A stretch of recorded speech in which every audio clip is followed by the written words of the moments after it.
दिवंगत अभिनेता सुशांत सिंह राजपूत की पूर्व मैनेजर दिशा सालियान की मौत के मामले को लेकर बीजेपी सांसद और पूर्व केंद्रीय मंत्री नारायण राणे ने बड़ा दावा किया है। राणे ने कहा कि आदित्य ठाकरे का नाम नहीं लेने के लिए उद्धव ठाकरे ने उन्हें 2 बार फोन किया था। दरअसल नारायण राणे ने कहा कि उद्धव ठाकरे ने अपील की और कहा कि इस मामले में राणे और उनके बेटे नितेश और नीलेश आदित्य ठाकरे का नाम नहीं घसीटे। इतना ही नहीं, पूर्व केंद्रीय मंत्री ने यह भी दावा किया कि दिशा सालियान मामले में उस समय पुलिस के पास पर्याप्त सबूत थे, लेकिन आदित्य ठाकरे को गिरफ्तार नहीं किया गया। उन्होंने कहा कि दिशा सालियान के परिवार पर दबाव बनाया गया, पोस्टमार्टम के समय डॉक्टर बदला गया और दबाव की वजह से दिशा के पिता उस समय सामने नहीं आ सके। उन्होंने कहा कि पुलिस के पास सब सबूत है और हमारे पास जो सबूत है वो जरूरत पड़ने पर हम सब पुलिस को देंगे।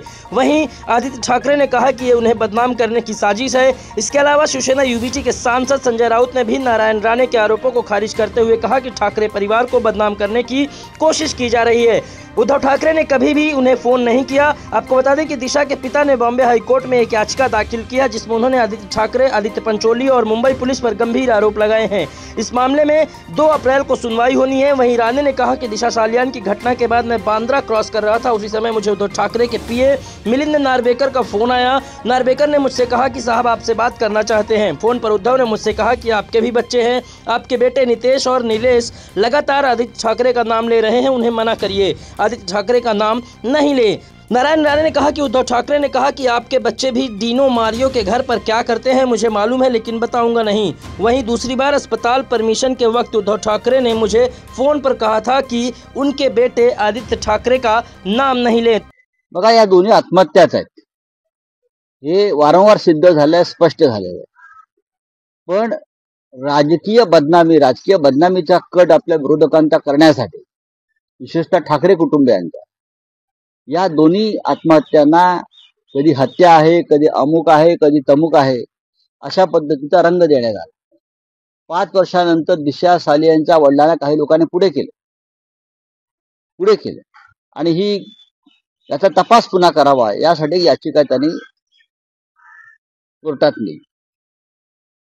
सुशांत सिंह राजपूत प्रकरणात तर अख्खा देश आला की पार्लमेंट पर्यंत। राजकारण म्हणजे जसं औरंगजेबाचं राजकारण चाललंय तसं मृतांचं राजकारण चाललेलं आहे।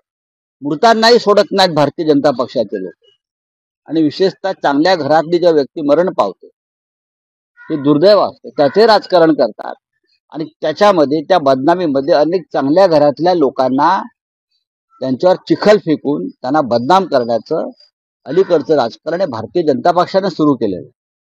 अनेक प्रकरणात सगळ्यांना आता त्रास होतोय, सगळ्यांना त्रास झालेला आहे, पण भारतीय जनता पक्षाचा हेतू काही सफल होत नाही। आमच्यासारखे लोक, ठाकरे परिवारासारखे लोक, अनिल परबांसारखे लोक ठामपणे, खंबीरपणे माझं या विषयावरती माननीय उद्धव ठाकरे यांच्याशी चर्चा झाली। असं काही घडल्याचं किंवा काय, उद्धव ठाकरे साहेबांनी याचा पूर्णपणे इन्कार केला।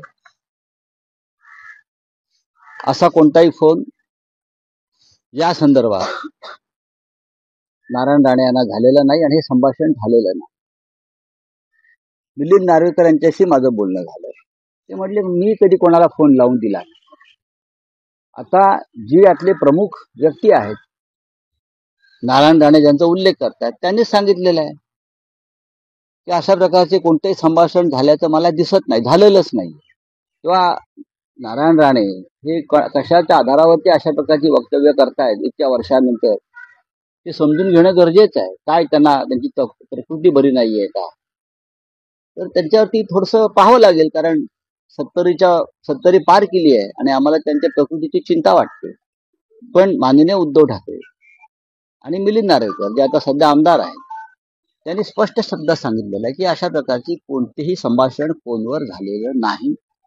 किंबहुना नारायण राणे यांना जेव्हा अटक केली, त्यांनी जेव्हा मुख्यमंत्र्यांवरती जे भाष्य केलं, त्यानंतर त्यांना जी अटक केली, तर त्यांच्यासाठी त्यांच्या कुटुंबातून फोन आले होते उद्धव साहेबांना, जरा सांभाळून घ्या, त्यांची प्रकृती बरी नाही, त्यांना काही विकार आणि त्रास आहेत।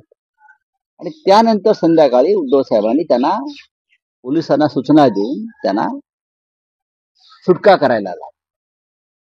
केंद्रातून फोन आले, अमित शहांचा फोन आला होता उद्धव ठाकरे साहेबांना त्यासाठी, किंवा हमारे केंद्रीय मंत्री हे जरा संभाल के लेना, त्यांच्या कुटुंबियांचे फोन होते राणेंच्या, आता ह्या गोष्टी काढायच्या असतात का? पण तुम्ही काढल्यामुळे हे आम्हाला सांगावं लागतं. हे दुर्दैव या महाराष्ट्रात. व्यक्तिगत चर्चा सुद्धा अशा प्रकारे खोटा मुलामा देऊन बाहेर काढल्या जातात 5 वर्षांनी 10 वर्षांनी. मग असं काढायला गेलो आपण तर प्रत्येकाचेच काही ना काहीतरी संबंध कुठेतरी असतात, चर्चा घडत असतात. महाराष्ट्रामध्ये असं वातावरण कधीच नव्हतं. राजकीय विरोधक आणि सत्ताधारी यांच्यामध्ये एक संवाद कायम होता आणि कोणतीही कारवाई ही कुटुंबापर्यंत जात नव्हती किंवा कुटुंबाची बदनामी होत नव्हती. दुर्दैवानं गेल्या 10 वर्षामध्ये नरेंद्र मोदी अमित शहाचं राज्य आल्यापासून संपूर्ण देशामध्ये हे अशा प्रकारचं घाणेरडं दळभद्री राजकारण सुरू झालंय.